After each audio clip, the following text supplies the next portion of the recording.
And we're back in the car like we never left.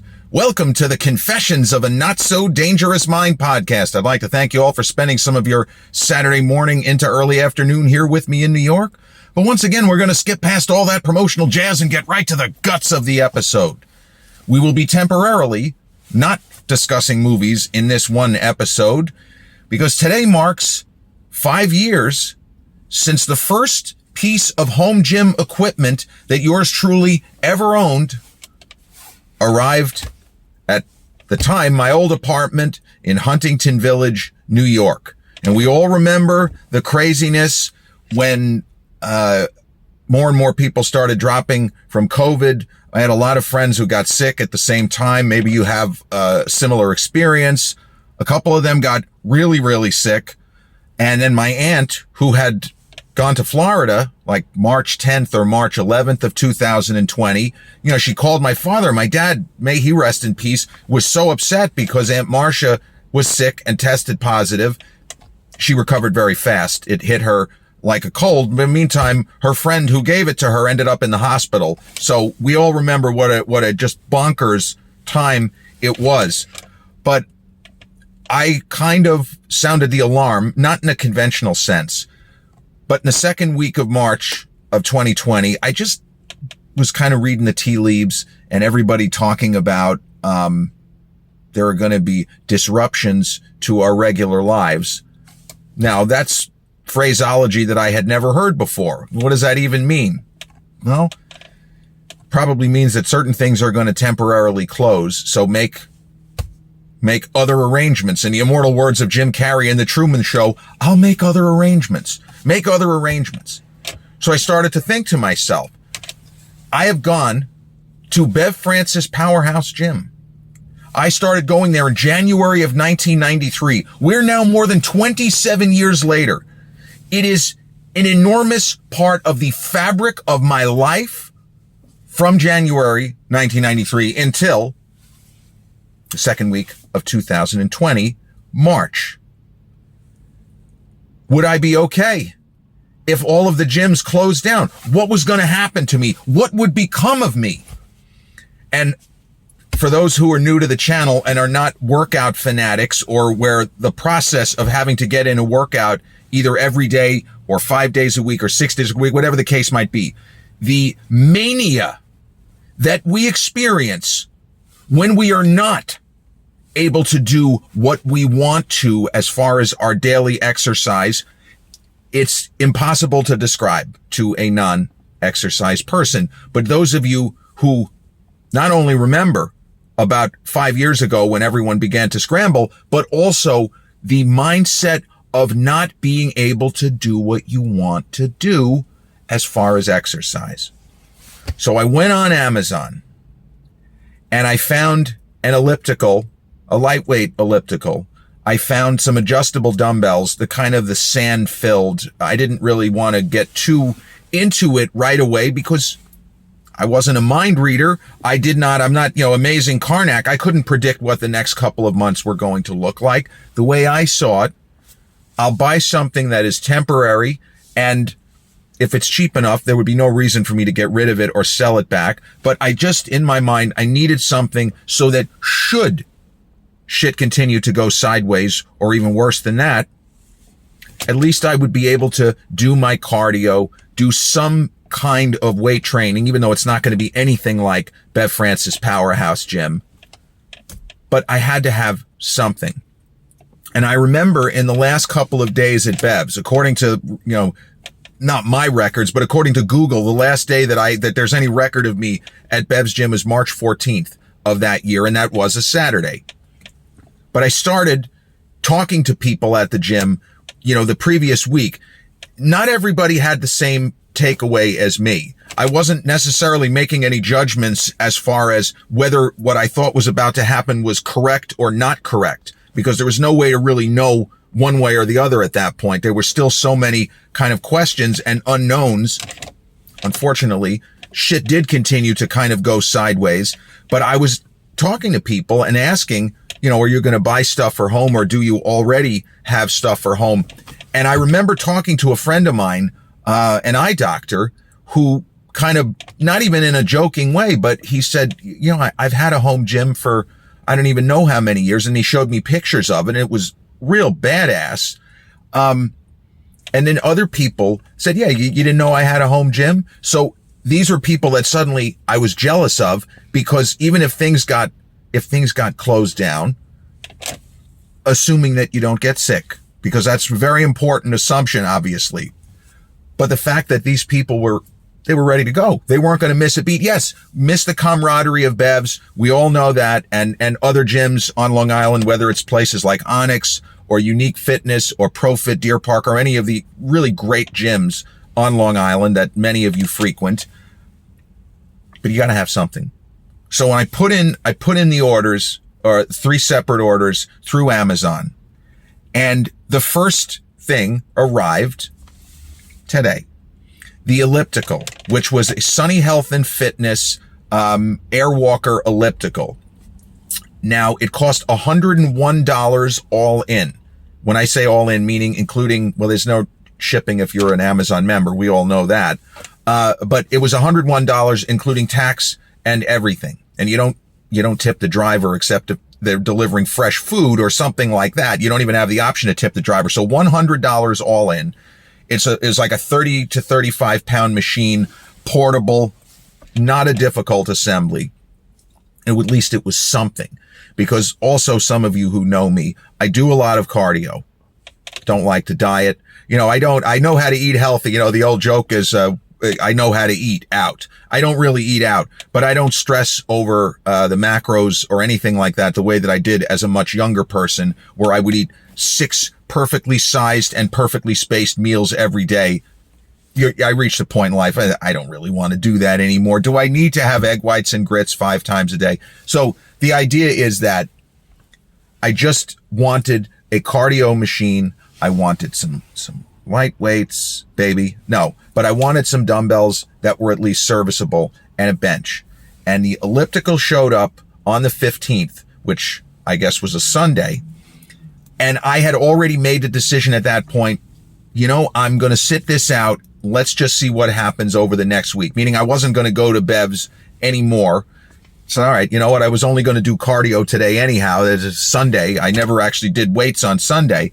So we're going to sit this one out and see what happens. We all remember what happened, which was that everything started to shut down the following day. And the guys at the gym who I spoke with about this the previous week, some of them were in a panic. And nobody was rude. Nobody told me I was, you're an idiot. You're being ridiculous. You're being an alarmist. There were people, and I had a couple of really good philosophical discussions about what was probably going to happen and how terrible it was going to be, not just from the health perspective, mental health, but from the, you know, economic perspective, looking at it from a more macro style, not macro if it fits your macros, but kind of a macroeconomics, that this is all bad. Like from every angle, there's no good that is about to occur. But there were friends hitting me up, and just different levels of panic. There were 3 different people who called me on the 15th because I had already told them what I was doing. What did you order? What has arrived so far, et cetera, et cetera. And the rest of the stuff arrived to me on the 16th. And irony is, on the 15th, I didn't go to Bev's, but there was an Energy Fitness right down the block here, where I was in Huntington Village, about a block and a half away, same side of the street. I just went over there and they gave me a free workout. But that was my last appearance at a commercial gym of any kind for more than a year, until I went to visit my mother in Florida. With the stuff at home, by the 16th, at least the initial collection was complete. I was not in a home gymmer type of mindset.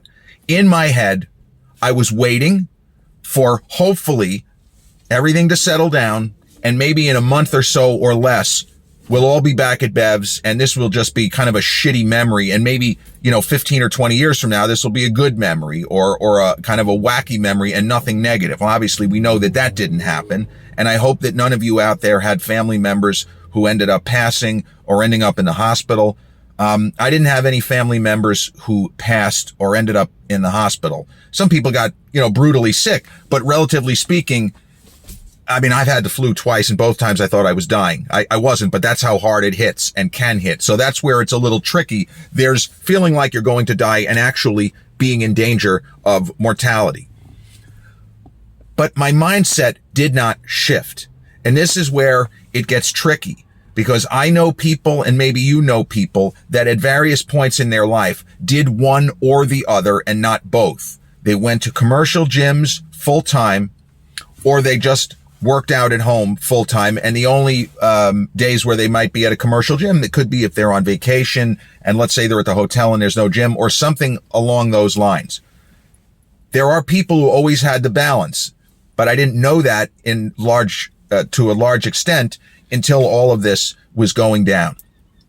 So I was home and I had to completely reorient my thinking, because my entire morning was centered around Monday to Friday, waking up at 3:25 a.m. to get to the gym at 4 because reasons. And then Saturday and Sunday, waking up at 5:15 to get to the gym, 5:45, 10 to 6, something like that. And now I didn't have to set an alarm. Not that I had to set an alarm. That's a bad way to phrase it. But I didn't need to set an alarm to get to a certain location at a certain time. We'll say it more correctly. Everything was different. We were all nervous. I'm worried about my father, who lived a half a mile away at the time. He actually stayed very healthy throughout this entire, the first year and a half that we had even heard of COVID.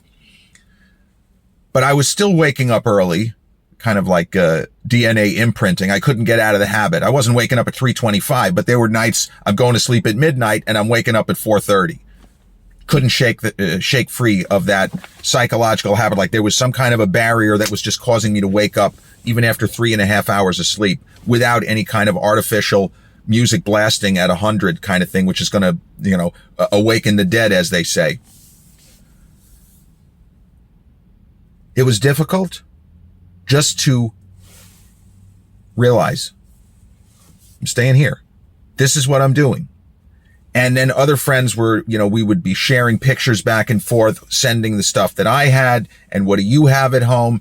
And Jara, I just bought Bowflex dumbbells that only go up to 52.5 and they charge me $800 for it. I know I'm getting robbed, but I don't care. I have to have it. There were a lot of people where that was the case, where they vastly overpaid, in some cases by thousands of dollars, but they felt they had no choice. And if you have the money, and this was a real topic for discussion on social media at the time, and a lot of you remember this too, where people were saying, if your intent is to go back to a gym where you already have a membership, what's an acceptable amount of money, relatively speaking? What's an acceptable amount of money to drop on what might turn out to be a temporary solution to this? Well, I don't know. The first outlay for me was not much more than $300, if it was even that much. I think it was closer to $275, $100 for the elliptical, $75 for the dumbbells, and the bench was around $80 to $90. So the way that I looked at it, that was less than half. That was maybe 60% of a Bev Francis Powerhouse Gym membership at the time. I felt that's terrific. That's terrific. No problem. We don't need to go any further right now. And I didn't buy any more gear until sometime over the summer, oddly enough, when the announcements were made that at least Long Island was going to be able to reopen, not exactly as it was before, people wearing masks and trying to social distancing and certain rules with crowds. But right around the time that the gyms reopened is when the mindset shift took hold. And I don't know what happened or when or why, but at a certain point in June, I knew I wasn't going back. I just knew I wasn't going back. And I'm not necessarily the most metaphysical individual. I guess you could say I'm somewhat spiritual, not really religious, but spiritual. But I became convinced that the universe was sending me a message. And that could be as simple as I just woke up one day and said, I'm not going back to Bev's. And nobody was sending me a message. It was just the accumulated knowledge, quote unquote, maybe not knowledge, but the accumulated knowledge and life experiences up to that point tilted me in the direction. I don't think I'm supposed to go back. I think this is the part where I close the book on this very significant chapter of my life and maybe do something else going forward. Maybe I will now always be a home gym kind of a personality. So that was when I started to increase the quality of the gear. You know, you sell one thing to finance another, like anything. Could be a car, right? Sell these dumbbells to get much more expensive ones, sell one bench to get another bench. But I didn't touch that lightweight elliptical. I brought it to my father's house sometime in early June of 2020. And the fact that it was so light, it made porting it easy. I just put it in the back seat of the car. It was like it was nothing. I got a higher grade elliptical, and I got adjustable dumbbells that went from 5 pounds to 52.5 pounds. They weren't Bowflex. It was kind of a Bowflex knockoff, but that allowed me to have workouts closer to what you would be able to, or anybody would be able to do in a commercial gym. Now, I'm in a second floor apartment. I'm not living at my dad's house. Not that there's anything wrong with that, but I'm not living at my dad's house where, sturdy flooring and there's not a restaurant underneath you. I'm in the second floor of a building in Huntington Village. If you're familiar with the village, Sir Argentinian Steakhouse. That was first floor. Book Review was across the street. Pancho Villa is right over there. Little Vincent's diagonally across the street on the other side. Crabtree's across the street on the same side. That's where I was. I'm in the second floor, and you got people running in and out of that restaurant for about 10 hours, especially on weekends. The walls were paper thin. Paper thin. If I had dropped even a 5-pound calibrated dumbbell, my buddy downstairs, he said, Jared, what the hell are you doing up there? Knock it off. Oh, shit, I'm sorry. I had to be very, very careful, very quiet. The other problem is building being 130 or 140 years old, the flooring, it was like a movie where the cinematographer is trying to get your perception out of balance and things start going like this. The floor was warped. It was almost impossible to find a level spot to put the bench. Almost impossible. There were like 2 different areas. You had a couple of inches in either direction where the floor appeared to be level. You think I'm making this up? I'm not making this up.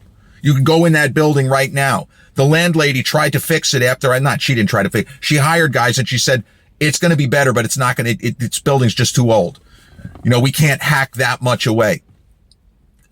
But I was able to keep working out the way that I wanted to. And another thing that I don't understand, my motivation never lagged. I feel like it never lagged because I have always been motivated by fear. The fear of not being able to do what I want to do, or as lame as this sounds, the fear of suddenly waking up and not being anywhere close to the kind of condition that maybe I had been in. And that was not a new thing.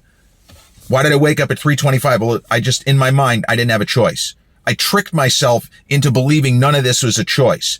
And so you're always a little bit scared, a little nervous, a little fearful, and always hungry to get that workout in, get the endorphin rush. So getting the heavier dumbbells, I was able to almost mimic the workouts that I had done. Cause I really wasn't working out that heavy at Bev's anyway. I'd had too many minor injuries that were threatening to become major injuries, but I continued to think in terms of expanding the gear I would have at home. And so I bought an even better elliptical, 1 notch below, commercial grade. Nice Day. That was the name of the company. That was a great machine, a really, really great machine. Very well thought out, silent movement, just awesome. And then I got a pair of 70-pound dumbbells, like not adjustable, but regular 70s. And I got a pair of 80-pound dumbbells. So you want to do a little dumbbell deadlifts or whatever, but still don't drop the weights. Eventually, I signed the papers for the house where I currently live. So I guess it had been about 2 years of having home gym and going through different iterations of the home gym where I, change the gear, add this, subtract that. I bought a trap bar and mats. And even though I started doing deadlifts with a trap bar, by having the mats, the guy downstairs, the owner of the restaurant, never had any issue. And, I would see him, hey, am I making too much noise? No, you're fine. You're fine. He liked that I even brought that up. There are some people that probably would have just been knocking stuff around and not saying, oh, bro, I'm sorry. But that's the thing. You try to be a good neighbor. As much as I'm stumbling and staggering around, I mean, he was in the upstairs. He had an office in the upstairs, and he did fucking flooring even in the office. Yeah, you're stumbling around too, right? Yeah. But my first time back at a commercial gym was in 2021. It felt weird, but only for a couple of minutes. And then it was like any other day. I kind of, as I say, back like I never left. It felt like I had never left. That's the thing. We reacclimatize to stimuli that we're familiar with. It doesn't really take that long. It's not a lengthy process. You expose yourself, so to speak, to things that are familiar and comfortable, and they very quickly become familiar and comfortable again. But even with that, it just never entered my head. Oh, I should go back to Bev's. I should go back to Bev's before I move out east, because Huntington, it was a 15-minute drive. It was a very, very simple drive over there. But I just didn't. I kept having that same sense. You're where you're supposed to be, and then you'll be where you're supposed to be. You don't have to revisit what was a very important place and time and people. You're supposed to be doing this right now. I was convinced of it. Maybe I was just nuts, but I was following my instincts, and this was my judgment, and this is what I did. So eventually I moved out of the apartment, packed up a lot of stuff. I ended up selling the 70s and the 80-pound dumbbells. I ended up selling both of them, and I got an adjustable dumbbell set, the best one that I had owned up to that point, that I still have it. It ranges from 11 to 72 pounds. So I didn't need the 70s. And honestly, not to sound as if I'm suddenly a weakling, I really don't have any use for 80-pound dumbbells. If I attempted, let's say, a dumbbell bench press, yeah, I could get some reps, but I might blow out my left elbow. Left elbow does not feel that great. I wouldn't exactly call it pain, but I have the sense that if I'm not careful, something's going to go. So be careful. Do more reps. Don't use as much weight. If you feel anything that does not give a good sense, don't do it anymore. 1 + 1 = 2. So when I eventually was able to complete the move over here, which was in November of 2023, I had a lot of the stuff I brought over. I brought over the trap bar. I brought over the bumper plates that I had picked up. I had about 300 pounds worth of plates. I brought over the mats, even though I don't really need the mats in the basement, and I want to fuck up the floor. So I usually use the mats. So it's not a full deadlift with the mats. It's more like what you would call low rack pulls, but you're still hitting the hell out of the muscle, and you are able to get lower if you so choose. It's easier with lighter weight. But I have a full gym set up in the basement, and I think that I'm probably going to get a membership at the Planet Fitness nearest to me, because I do miss, there is something to be said for that atmosphere in the gym. And I never didn't miss it, but it just wasn't enough to convince me, oh, I need to go back. I need to go back to Bev's. I'm the kind of personality that once I get something in my head and I sort of fixate on it, or it seems really important, I usually don't back away from it. Usually, not 100% of the time, but there was never a moment after, let's say June of 2020, there was never a moment where I seriously considered getting into the car and driving over there. I kept seeing it. Chapter closed, a book coming to the end. And, the mindset of wanting to get the daily workout in never changed. And the motivation, as soon as I wake up, well, now it's easier. I don't have to get in the car anyway. The motivation to work out is instant and immediate. No matter how exhausted I happen to be, I'm one of those people who I always seem to wake up when I'm in a very heavy sleep cycle. So that would generally translate to I feel exhausted upon waking, no matter how much sleep I get. I could get 7 hours. I could get 4 hours. When my eyes open, it feels like I haven't slept. That has been the case, I don't know, since college. If I wake up refreshed more than once a year, that's a lot. And I'm telling you, I've had years where I did not ever wake up feeling refreshed. There's different levels of how awful do you feel when you wake up, but generally speaking, and this was how I used to explain to people, how do you wake up at 3:25? The way I would explain it is, I feel like shit. I feel like I'm dying. But if I wake up at 7:25, I feel exactly the same. So what's the difference? Get up early, get up late. I want to be the guy to get the workout in early, as opposed to waking up later and feeling like you're kind of cutting into your day. There is something to be said for that. And if I could wave the magic wand and get back into the mindset of waking up, maybe not 3:25, but let's say by 4:30, I would do it.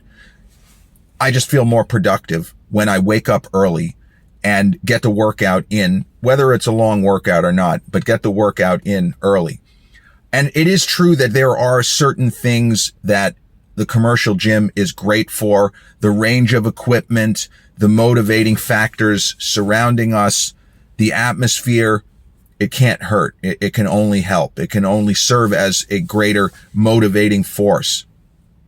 But I understand that I didn't actually need training partners. I didn't need people motivating me. I just needed myself, and I needed decent gear because my own motivation, the drive to continue to try to achieve goals, even as arthritis in the neck and lower back is a little bit balky, and the left elbow isn't great, and the left Achilles isn't great. All of these things, the motivation doesn't lag, but the caution is at an all-time high.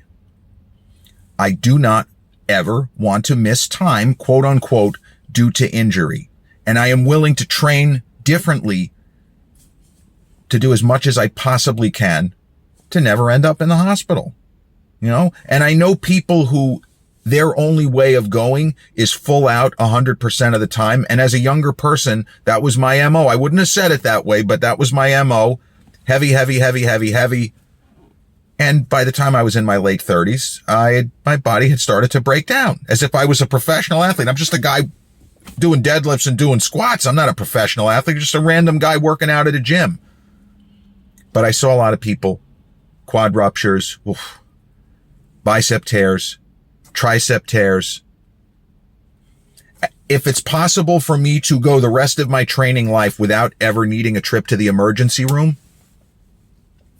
that's my goal. That's more important right now than any kind of, I'd really like to deadlift 315 for 20 reps again. Hey, that would be great.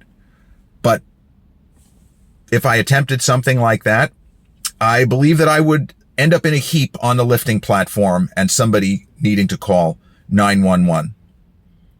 But 5 years ago, the mindset shift began from somebody who believed, honestly, needed to be in a commercial gym in general, and Bev Francis Powerhouse Gym in particular, to get anything done as far as exercise, and slowly understanding all you need are the weights, cardio, and the motivation to use those tools to the best of your ability. And that's really all there is. All you can do every day. Have a great workout, or as my friend Peter would say, every day is a good day for a workout, wherever you are, and whatever tools you use to complete your day's exercise. This has been episode 466, I think, might even be more, of the Confessions of a Not So Dangerous Mind podcast. I'd like to thank you all so much for spending some of your Saturday morning into afternoon here with me in New York.